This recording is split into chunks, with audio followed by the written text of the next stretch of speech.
अगर आपने green garden channel को सब्सक्राइब नहीं किया तो अभी रेड कलर के बटन को दबा के सब्सक्राइब कर लें और बेल आइकन को ज़रूर दबा दें ताकि हमारी लेटेस्ट वीडियो की अपडेट सबसे पहले आपको मिल सके। अस्सलामुअलैकुम दोस्तों, मैं शहरोज़ वेलकम करता हूँ आपको ग्रीन गार्डन चैनल में। आज मैं बात करने जा रहा हूँ वुड डैश यानी लकड़ी की राख। बहुत सी चीज़ें ऐसी होती हैं जिनको हम डेली बेसिस पर देखते हैं लेकिन हम उनको वेस्ट ही समझते हैं, उनके बेनिफिट्स हमें नहीं पता होता। अगर हम उनको सर्च करें तो हमारे प्लांट्स के लिए बहुत बेनिफिशियल होते हैं। अगर टॉपिक की तरफ जितना ही इजी वे हो तो ऑर्गेनिक गार्डनिंग का मज़ा तो तभी आता है। इसमें कोयले भी थे और पीनट के छिलके भी, जिन्हें मैंने छान के अलग कर लिया था। क्या आपके प्लांट पर फंगस लग जाता है? क्या आपके प्लांट की मिट्टी बहुत हार्ड है?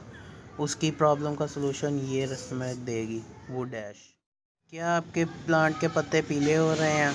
क्या आपके फ्रूटिंग प्लांट पर फ्रूटिंग नहीं होती? क्या आपके टमाटो प्लांट पर छोटे साइज़ का फ्रूट लगता है?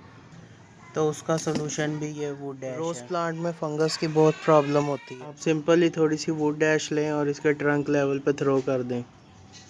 इससे जो ग्रीन ग्रीन मॉस आपको फील हो रही होगी वो वहीं पर किल हो जाएगी।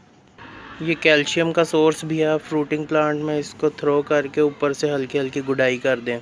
इसको ओवर यूज़ नहीं करना। हर 15 से 20 दिन बाद 1 टीस्पून आप अपने प्लांट में डाल सकते हैं। आप इसको स्टोर भी करके रख सकते हैं। इसको फंगस नहीं लगेगा। जो चीज़ खुद एंटी फंगस है उसको फंगस कैसे लगेगा? देखा आपने, कितनी सिंपल सी चीज़ जिसको हम फेंक देते थे, उसके कितने बेनिफिट हैं हमारे प्लांट के लिए। तो अब मैं चलता हूँ, मिलते हैं किसी नेक्स्ट वीडियो में नए टॉपिक के साथ। अल्लाह हाफिज़।